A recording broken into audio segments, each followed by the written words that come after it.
to the marvels, the mayhem, the music. Wake up to the wows, the woes, the wonder. Wake up to the commotion, to the beauty, to the humanity, to the hope. Wake up every morning, fully awake. NPR Morning Edition. Tune in to your local station or download the NPR app. The largest Arctic expedition ever. We want to understand why the ice is melting. It impacts all of the weather that we experience. What is at stake? Everything. Arctic Drift on Nova. Watch live or stream Wednesday at 9 on KPBS. You're watching KPBS.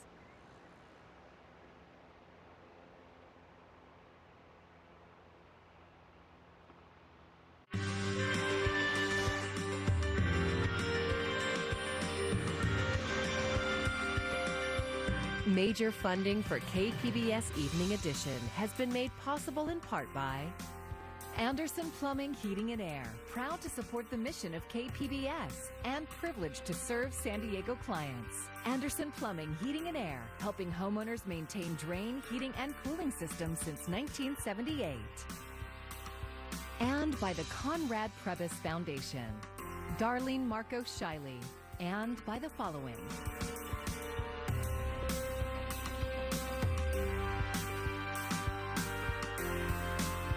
And by viewers like you. Thank you.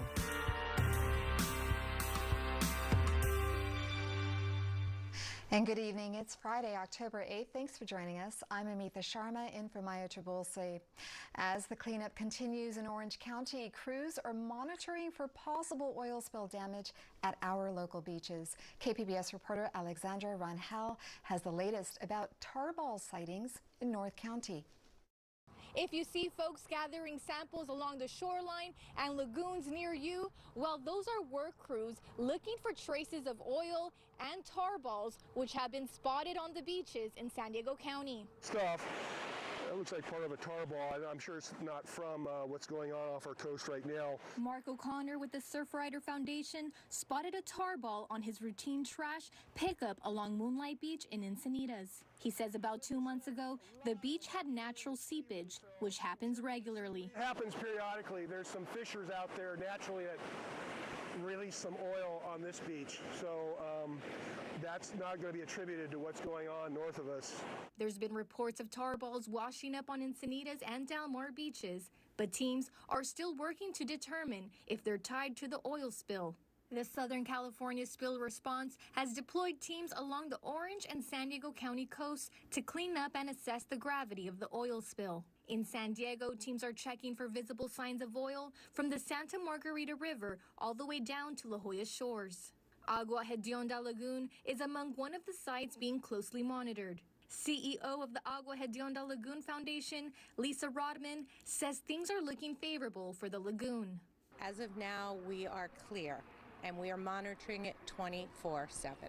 She says Poseidon Water and the California Department of Fish and Wildlife acted swiftly to avoid potential oil from seeping in. They took action, very precautionary, and had a boom put in place for the mouth of the lagoon. A public advisory has been issued to notify people about the presence of tar balls at local beaches. But San Diego County says there is no threat to public health. Alexandra Rangel, KPBS News. You won't have to water your lawn or your outdoor plants for a while thanks to the 2 storms that moved through our area this week. KPBS reporter John Carroll tells us the storms also dampened the danger of wildfires for now. The rain that moved across the county last night and into this morning was just what the meteorological doctor ordered. So it's going to be a nice, steady, widespread rain. It's great for fire weather. Because it doesn't end our fire weather season, but it puts a delay. It really dampens it, and causes fire weather conditions to almost go away for a couple weeks. The National Weather Service measures the amount of precipitation we get in a year in what they aptly call a water year.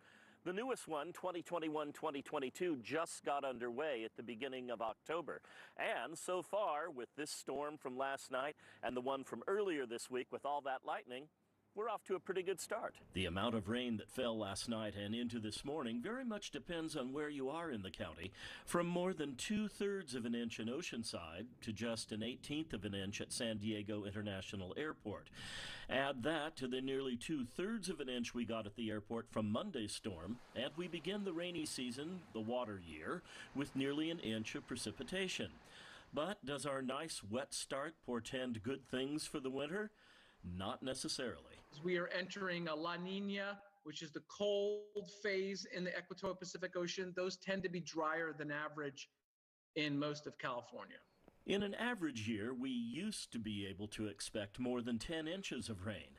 But Tardy says the National Weather Service just revised the 30-year rolling average from 10.33 inches down to 9.8, emblematic of our changing climate that's getting drier and hotter. John Carroll, KPBS News. As often happens when we get a storm, the rain pushed a massive amount of sewage-tainted water through the Tijuana River Valley. KPBS environment reporter Eric Anderson has details. Federal officials estimate more than 563 million gallons of polluted water flowed across the U.S.-Mexico border into the Tijuana River Valley between October 4th and October 7th. That's when a big rainstorm hit the region. That's something that has been on everyone's radar for a long time. You know, we've talked a lot about how climate change will intensify storms and what that means for border sewage issues and water quality. The International Boundary and Water Commission says a Mexican pumping station that typically diverts flows away from the Tijuana River was shut down for 3 days. Imperial Beach Mayor Serge Dedina says the ongoing situation is frustrating. If there's a bluff collapse in Del Mar, everyone rushes and springs to action to fix it, which they should. If there's a sewage spill and ongoing sewage crisis on the border, people throw up their hands and go, well, let's wait 5 years and have more meetings. The last major cross-border flow happened in 2017. That's when an estimated 170 million gallons of sewage-tainted water crossed the border into U.S. waters. This flow is more than 3 times that size. The 2017 incident prompted the federal government to set aside $300 million to look for fixes, but that money has not yet been spent. Eric Anderson, KPBS News. Economists had great expectations for the labor market in September as kids returned to in-person school and millions saw unemployment benefits drop. But for the second straight month, U.S. employers added far fewer jobs than anticipated. Karen Kafa breaks down the numbers and what to watch next. President Joe Biden addressing a disappointing September jobs report. Our recovery is moving forward, even in the face of a COVID pandemic. The Labor Department said U.S. employers added just 194,000 jobs last month. The economy is still very much dramatically being affected by the pandemic in different ways. Public education jobs, local and state, fell during the back-to-school month. The leisure and hospitality industry added just 74,000 jobs, still struggling to recoup more than 1 million pandemic-forced losses. People are less willing, I think, to work in jobs requiring close public contact. The unemployment rate fell to 4.8%.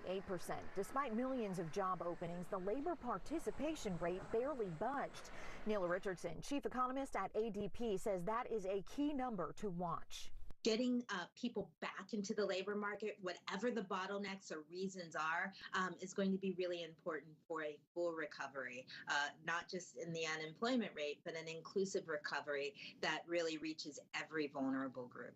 Mark Hamrick, Washington Bureau Chief for Bankrate, says October may give a more accurate recovery snapshot. We'll get well past the period when the federal pandemic unemployment benefits were expiring, and there may be some transitions in people's lives there. Holiday seasonal hiring will also kick into high gear. The U.S. is still down 5 million jobs since the start of the COVID-19 pandemic. In Washington, Karen Kafa, KPBS News. Pandemic-era changes that allow California bars and restaurants more flexibility in selling alcohol and serving customers outdoors are sticking around. This is a pathway for these businesses to frankly make up for a lot of the constraints that have been imposed upon them over the course of the last 18 months. Governor Gavin Newsom signed the bills into law today. They will allow bars and restaurants to continue selling alcohol to go through 2026 and to allow more flexibility for bars and restaurants to serve in outdoor spaces. An effort is being made to protect those in nursing homes. Governor Newsom has signed a series of reform bills aimed at stopping some of the tragic conditions nursing home residents face in California. The pandemic highlighted public awareness to neglect, abuse, mistreatment, and exploitation. The new legislation calls for more transparency on treatment and finances and punishment for violations. Fewer new COVID-19 cases reported, more vaccinations. The U.S. may finally be turning a corner in the pandemic. But as Mandy Gaither reports, top health officials say the country isn't out of the woods yet. In the war on COVID-19, more good news for the U.S. We have certainly turned a corner. Cases are down about 50% from their peak. We have passed the peak of Delta infection, and hospitalization and deaths are trailing off. These are very, very good signs. Top health experts say the drop in cases is associated with vaccinations, more COVID-19 testing, and more mask wearing, but urge Americans to remain cautious. In the past 2 months, the CDC says 42% fewer people in the U.S. have gotten their first shot. We are not out of the woods yet.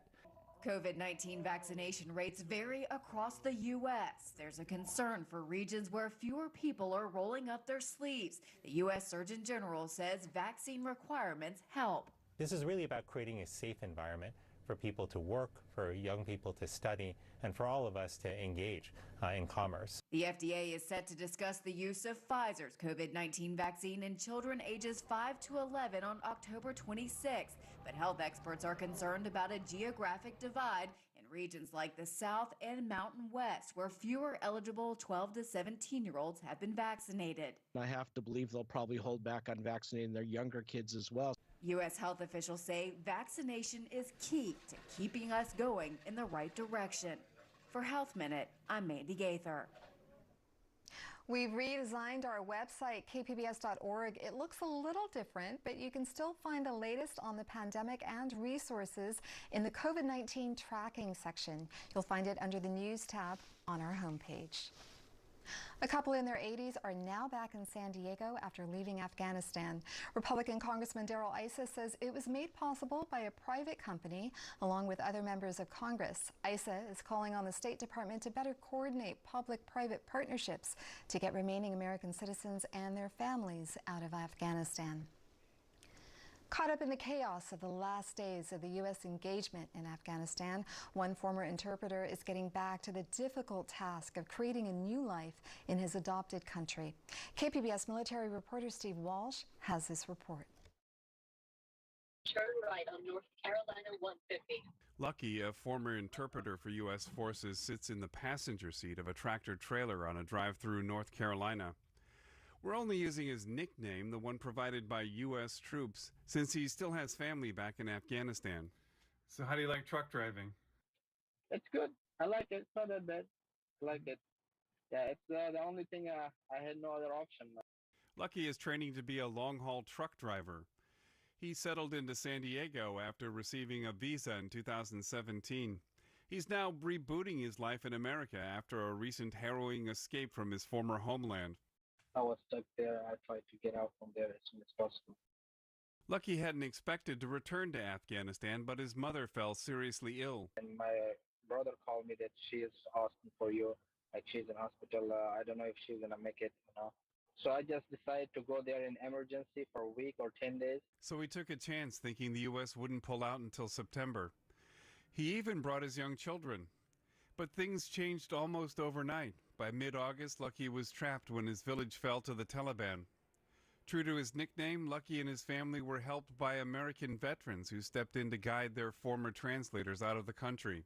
He made it out, although many didn't. Eric Schwartz is president of Refugees International. And all indications are that the Afghans, like other refugee groups, will become, important contributors to American society, help address labor shortage issues in places like the middle of the country where there are real challenges in that regard. So this will be a good news story. They are also one of the groups calling for a pathway to citizenship for Afghans being processed through U.S. military bases who don't qualify for other programs like special immigration visas. Also, $5 billion to aid in resettlement. They also want the president to raise the total number of refugees allowed in the U.S. to 200,000 for the next 2 years.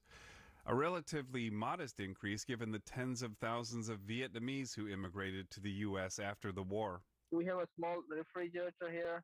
Let me show you. My wife cooked some food for me. Lucky gives me a virtual tour from inside the truck. As the sun was going down in North Carolina, we talked as the truck was being unloaded.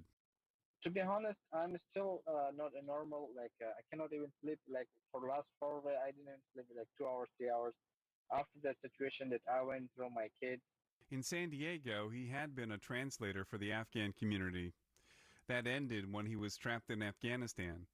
His new life is now in Texas, where he lives with his brother-in-law.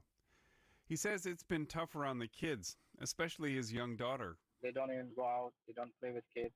They're scared. And even I took her to the doctor because she was not eating. She jumped when she was sleeping. She jumped and she feels she's still in Afghanistan. Still in Afghanistan, like his mother, who did pull through. Although Lucky doesn't think he'll ever see his home country again, he's focused on his family's future, here. Steve Walsh, KPBS News. 2 journalists have won the Nobel Peace Prize. Maria Ressa and Dmitry Muratov will share the prestigious honor for defending the press in their countries. The committee highlighted their efforts to, quote, safeguard freedom of expression in the Philippines and Russia. I feel like we have to hold the line, because if we don't, our democracy will fundamentally change. It's dying in front of our eyes. It's the crash happened in plain view. So can we resuscitate it? Can we uphold our rights? And that's a lot of responsibility. And I guess that's part of the reason the fight is worth it. Ressa has been targeted for her critical reports on the Philippines president. Muratov has faced threats, and 6 of his colleagues have been killed, calling out the government and defending the rights of journalists. An Encinitas resident, who says he's tired of finding discarded balloons on the beach, is petitioning the city to ban them. And as KPBS reporter Alexander Nguyen tells us, the city is considering the idea. So there's a latex balloon.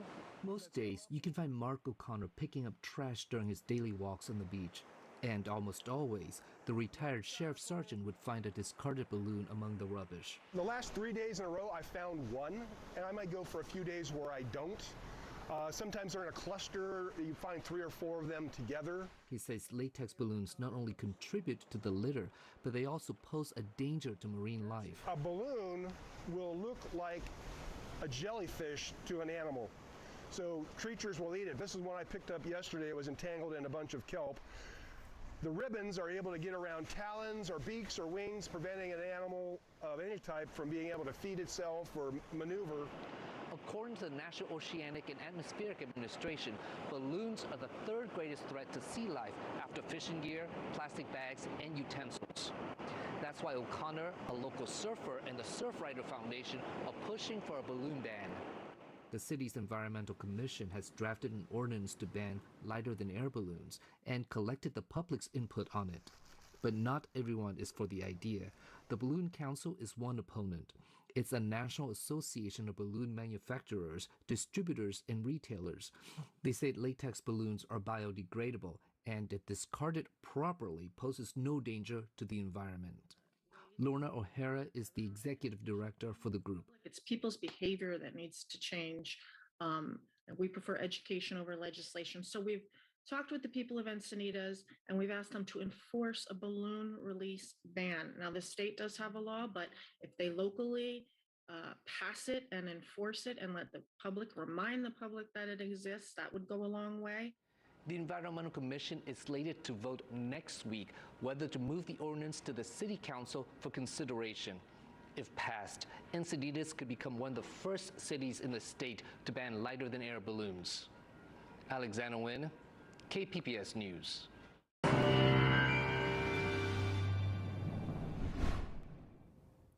We're looking a lot quieter as we get into the weekend. Some welcome news, but a big pattern change towards early next week means we'll see those winds pick up by the end of the weekend, and we'll be talking about some gusty times behind that pattern change as we get into next week. Today's rainfall, though, these are early preliminary estimates. You can see here we did get quite a bit of noteworthy rain, even in some spots like Oceanside, more than 3/4 of an inch of rainfall. But for many here, you can tell we mostly came in around maybe 1/10 of an inch of rain to 1/4 of an inch of rain here. So places like San Diego, again, unofficially early estimates there, more than 1/1500 of an inch of rain. So these are some of the readings around the region. Not any rain tonight. Tonight looking quiet. A couple of clouds out there early on, but we'll see clearing conditions as we venture into tomorrow morning. 60 for the low in the city. And as you move through time here, you can see those clouds really trying to leave us. A lot of the moisture trying to leave us, which means quieter and quieter times as we get into the weekend. That dry, cool air funneling in behind the storm system, which is moving its way on east, working into the plains. As it does so, it will bring some strong, severe weather heading into Sunday night for some of the southern and central plains. But for us, we're looking quiet even into tomorrow. We start off the weekend at 70 for the high, mostly sunny skies out there. And then venturing in and around the region here, you can see mid-50s for Mount Laguna, 82 in Borrego Springs. But as I mentioned, that cold air really comes blasting in heading into the start of next week. And as it moves into the interior west, we're going to find these gusty winds, at times even offshore flow, creating some problems for us. For the coast, though, all is looking good. Pretty bright right through the weekend. Plenty of sunshine, temperatures in the mid-70s as we move through time. We will see a few extra clouds, I think, getting into Monday, and that's going to be probably the only change in our story that we'll really notice. Those clouds will also be impactful for our inland locations. That's as that front is pushing in from the north, and then we start to cool off a little bit into Tuesday. Look at the mountain locations, 40s here for Tuesday. So that's the change that we have with that cooler system working through the interior. I don't think we see any snow, but it is, again, a bit of a change, including our desert locations back to the lower 70s. For KPBS News, I'm meteorologist Melissa Constanzer. People might want to consider doing their holiday shopping early, especially if they have kids. In the Friday Business Report, SDSU's Miro Kopik explains why toy companies are worried about keeping up with demand. Toy companies are really looking at a horrible holiday shopping season, and similar to what we're seeing with microchips and the fact that automotive companies have had to cut back production and there's not enough cars on dealer lots. The same thing is happening in the toy business. Because of the demand for all sorts of goods, there are no shipping containers available or ships available to bring toys over during this holiday shopping window. So, for example, the average container, which costs about $3,000 to fill with toys, now that cost has gone up to $20,000. So the transportation costs have increased sixfold. The delivery times, which normally are 4 to 6 weeks, are extending to 12 to 16 weeks. As parents are looking for toys, some of the more popular toys or the more traditional toys may not be available. The high cost of living and big taxes are among the reasons you hear some companies threaten to leave California.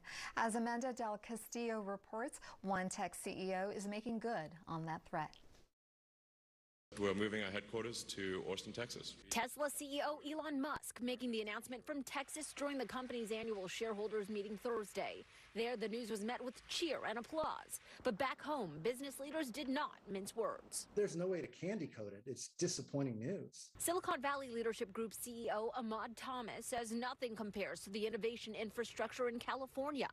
But Musk pointed to cost, with the company currently headquartered in Palo Alto. It's tough for people to afford houses, and a lot of people have to come in from far away, and so it's we'll take taking it as far as possible, but it's there's a limit to how big you can scale in the Bay Area. Musk will still be making Teslas in the Bay Area. He says the company is not moving out of its Fremont factory, adding he plans to increase output there by 50%. But it's the company's headquarters here along Deer Creek Road relocating to Austin.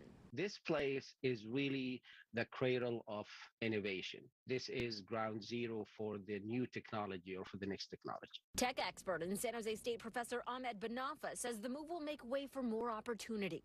There's so many other Elon Musk still, in making in the Silicon Valley. There's so many other Teslas in making in Silicon Valley.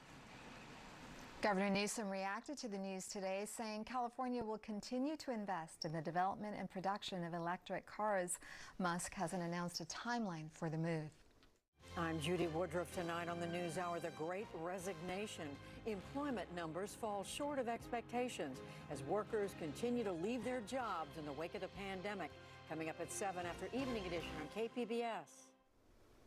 Originally set for a release in April of last year, No Time to Die finally arrives at movie theaters today. KPBS cinema junkie Beth Accomando has this spoiler-free review of the latest James Bond film.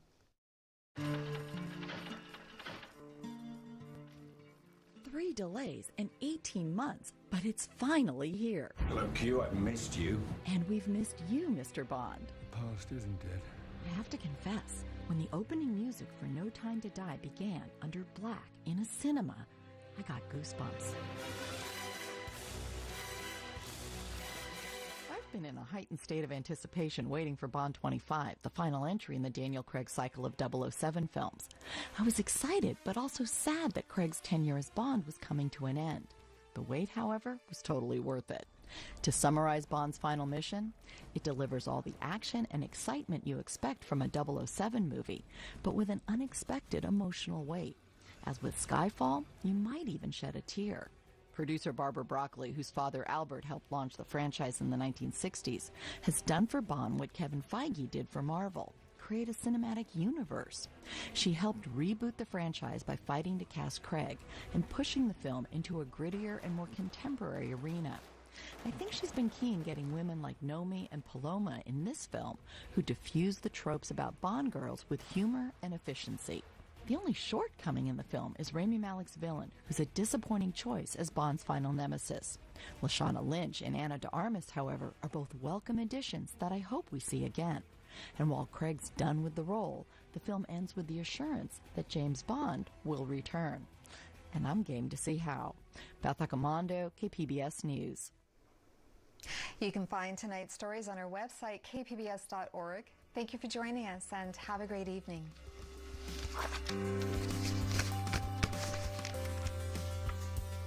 Major funding for KPBS Evening Edition has been made possible in part by Anderson Plumbing, Heating and Air, proud to support the mission of KPBS and privileged to serve San Diego clients. Anderson Plumbing, Heating and Air, helping homeowners maintain drain, heating, and cooling systems since 1978. And by the Conrad Prebys Foundation, Darlene Marco Shiley. And by the following: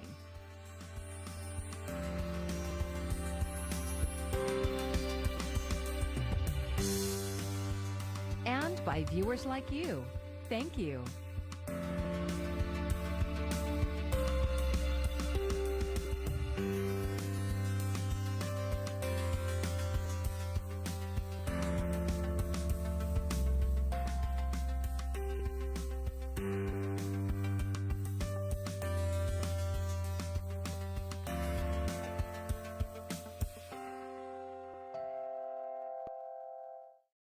Tonight on KPBS at 8, news analysis from the Capitol on Washington Week.